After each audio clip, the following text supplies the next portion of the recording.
Good morning, my dear children of class 8th. For the fifth time, I am come with the chapter colonization of India. Last time I left there, the state was Mysore, which was ruled by powerful king Hyder Ali, and then by his son Tipu Sultan. They were very powerful, and they restricted the British East Indian Company. They did not free them to trade in their state, Mysore, that is Mysore. So, profitable trade of Malabar coast, they restricted spice trade of the Malabar coast. This Malabar coast, as you know, that is the western coast, that lies in Karnataka.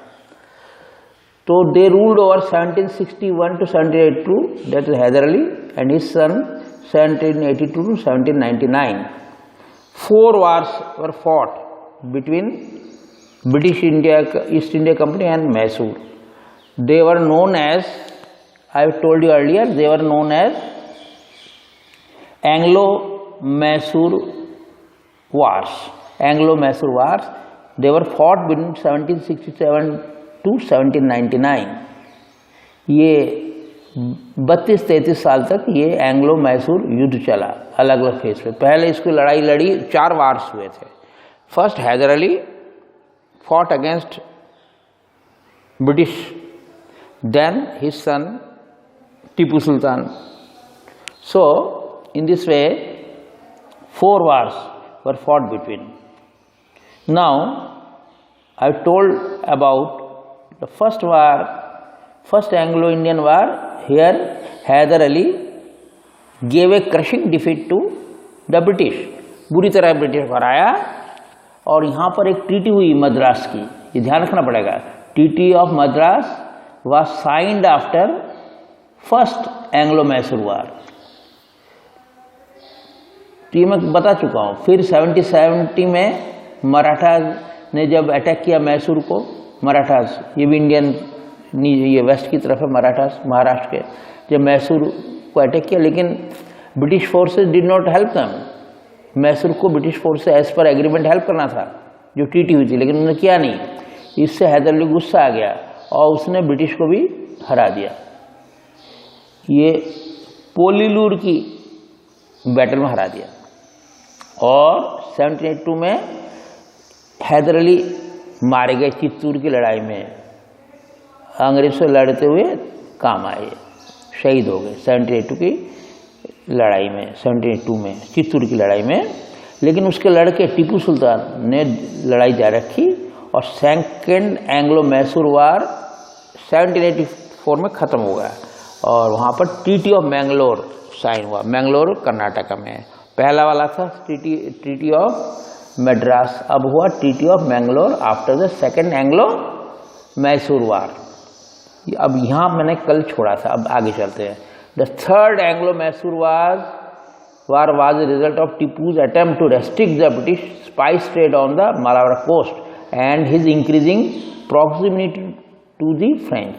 यहाँ पर एक important बात है, spice का जो मसाला का व्यापार बहुत प्रॉफिटेबल होता है, काफ़ी पैसे कमाए जाते हैं।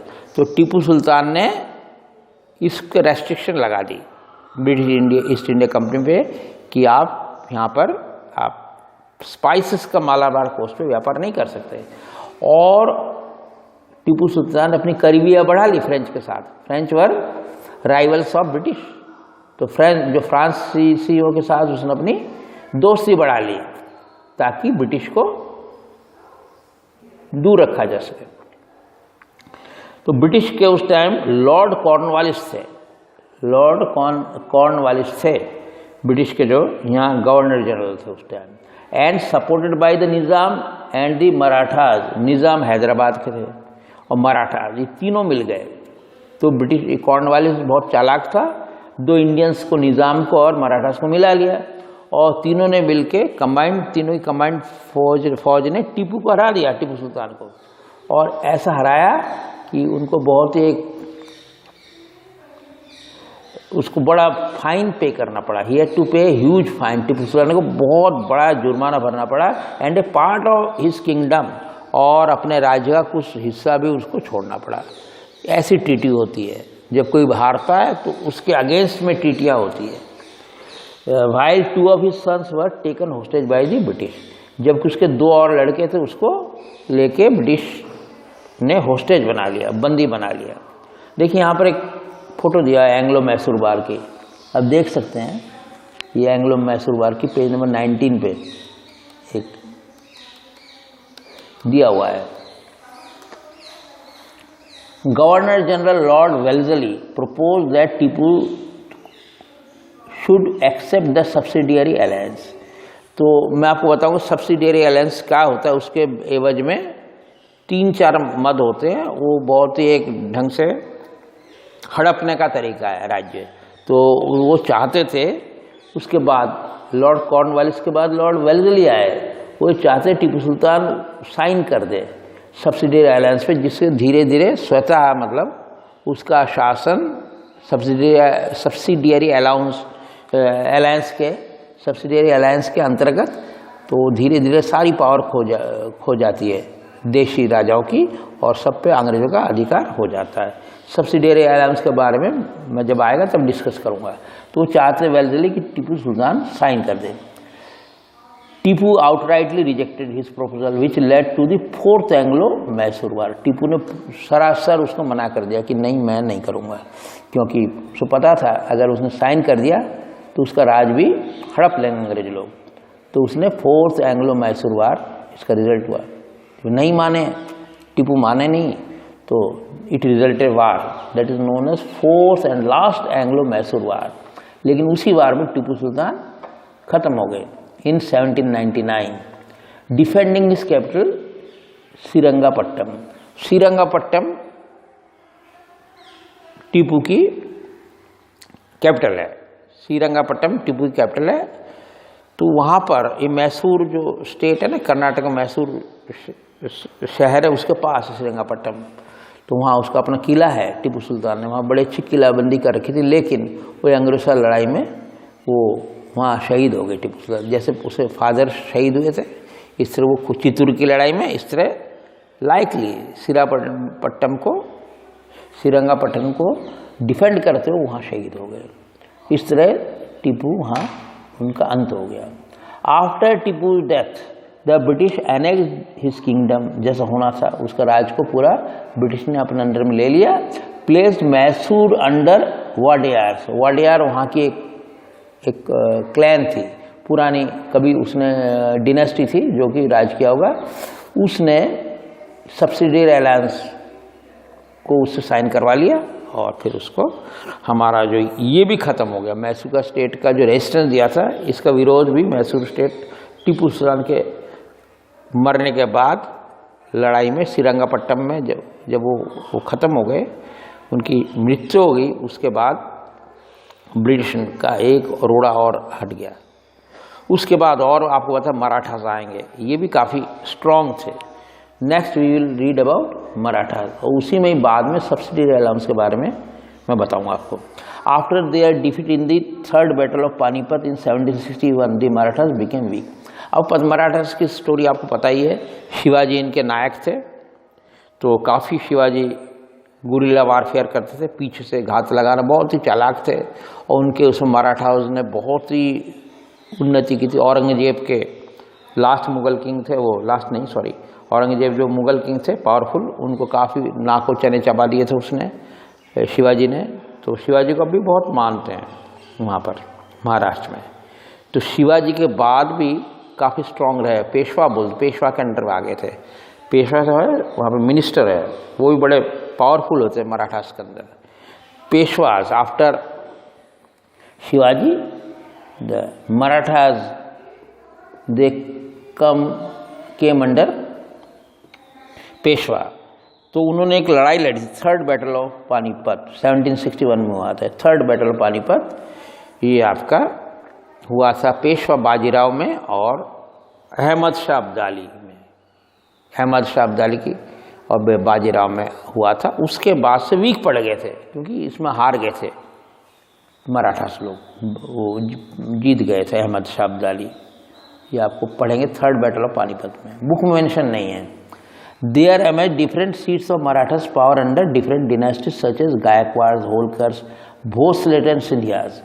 ये सारे मराठास है, अलग अलग पॉकेट्स थे उनके, अलग अलग पॉकेट्स में अलग अलग डिनेस्टीज राज करते।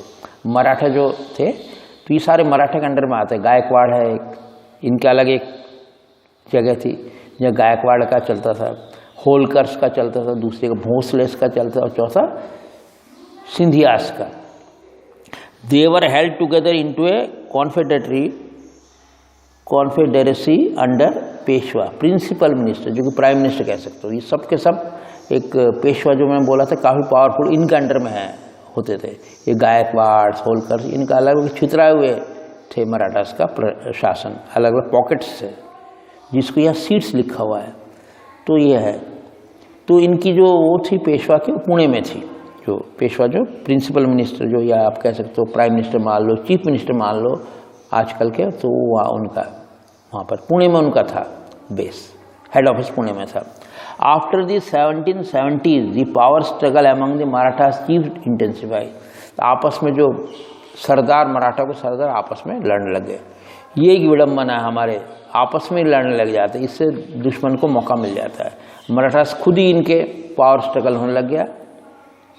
Taking advantage of their disunity the British interfered in their internal affairs. तो इसका बड़ा फायदा उठाया ब्रिटिश ने, एक को बढ़ाया एक को घटाया, जैसे पहले किया था उसने अपने पढ़ा होगा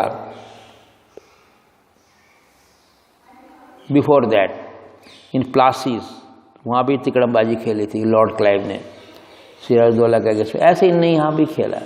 मराठास में देखा इनमें डिसयूनिटी है, आपस में झगड़ा है, तो ब्रिटिश ने बहुत फ़ायदा उठाया और उनके इंटरनल मैटर में, इंटरनल अफेयर्स में हस्तक्षेप करना चालू कर दिया। Started interfering in their internal affairs. तो घरेलू मामले में भी इन लोगों ने इंटरेस्ट लेना चालू कर दिया ब्रिटिश ने। और अब उससे रिजल्ट क्या हुआ? फर्स्ट एंग्लो मराठा वार। इससे पहले हमने पढ़ाया था आपको 4 एंग्लो मैसूर वार हुए, ऐसे 3 एंग्लो मराठा वार हुए। ये आप ध्यान रखिए। The first Anglo Maratha war 1775 to 1782, ये आपका 8 साल लड़ा गया। Broke out on the issue of succession of the throne of the Peshwa. अब ये पेशवा की गद्दी कौन संभाले, उसके ऊपर झगड़ा हुआ और first Anglo Maratha war start हुआ।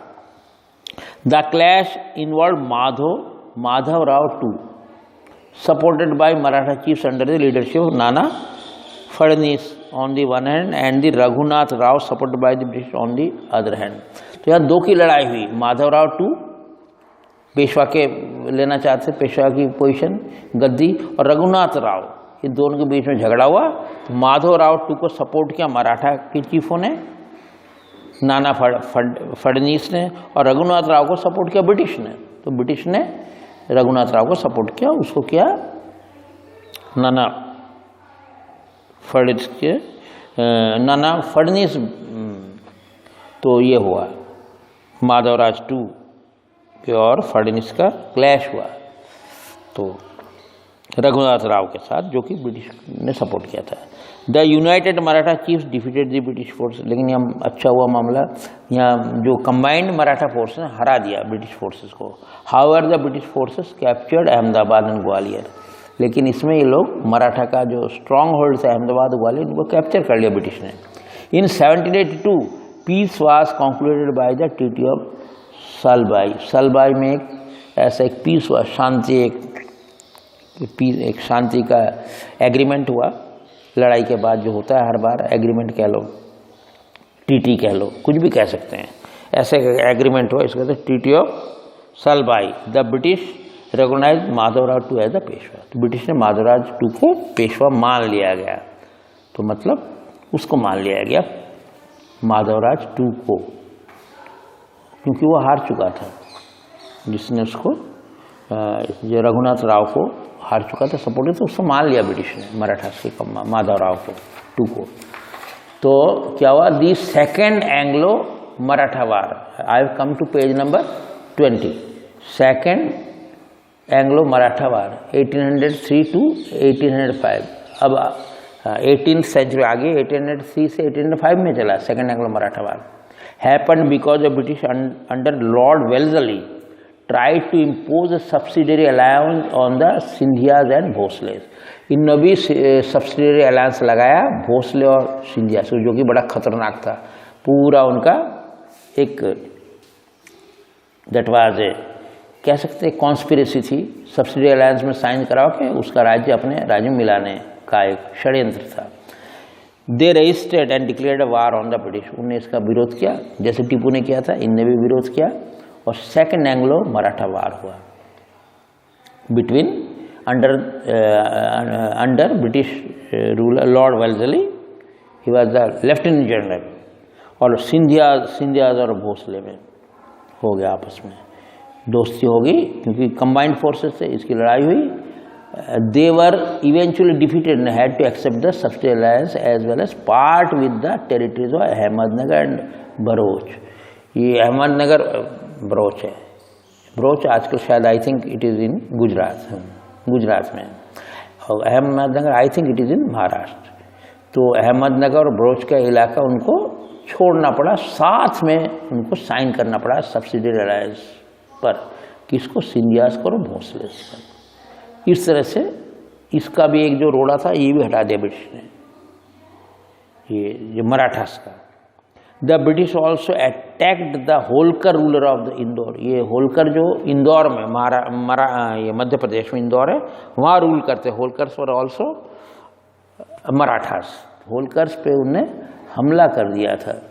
But the war did not lead to a decisive result and Wellesley was recalled to England and peace was concluded with the Holkars.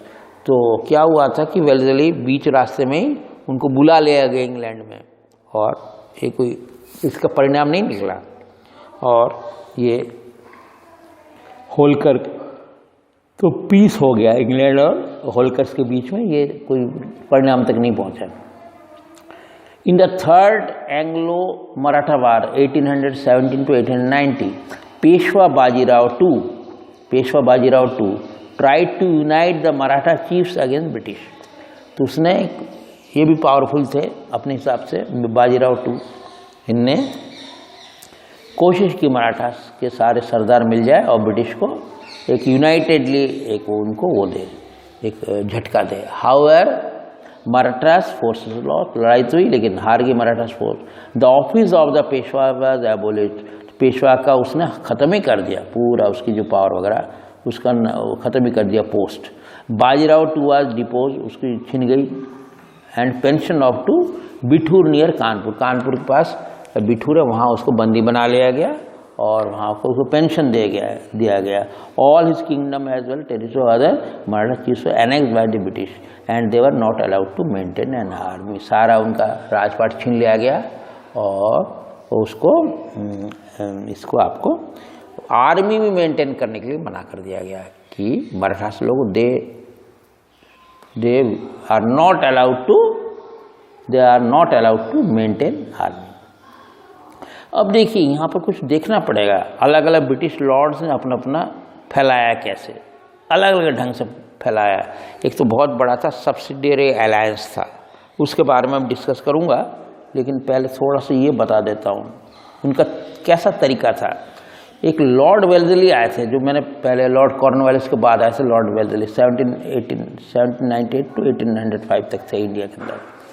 तो उन्होंने क्या किया था, लॉर्ड वेल्जली हुआ the Governor General of India from 79 to 1800 पर extended the British influence in 2 ways, 2 तरीके उसने आजमाए। उस 2 तरीके से उसने क्या किया, अपने राज्य को बढ़ाया, ब्रिटिश राज्य को। पहला का नाम जो मैंने बोला था सब्सिडियरी अलायंस था, ताकि लोगों को जबरदस्ती किया जाए वो साइन करे सब्सिडियरी अलायंस पे, मैं बताऊँ उसके बारे में। लास्ट डायरेक्ट वार, अगर वो लोग मना कर दे तो डायरेक्ट वार कर देंगे, मतलब सीधी लड़ाई। तो ये आपका था। तो I have come to the end of 5th part. तो कल मैं 6th पार्ट चालू करूँगा। सब्सिडी अलायंस के बारे में कल बताऊंगा। I will tell you tomorrow about subsidy alliance. तो this is the end of our 5th time, end of part 5। Okay, have a nice day, good bye, have a nice day.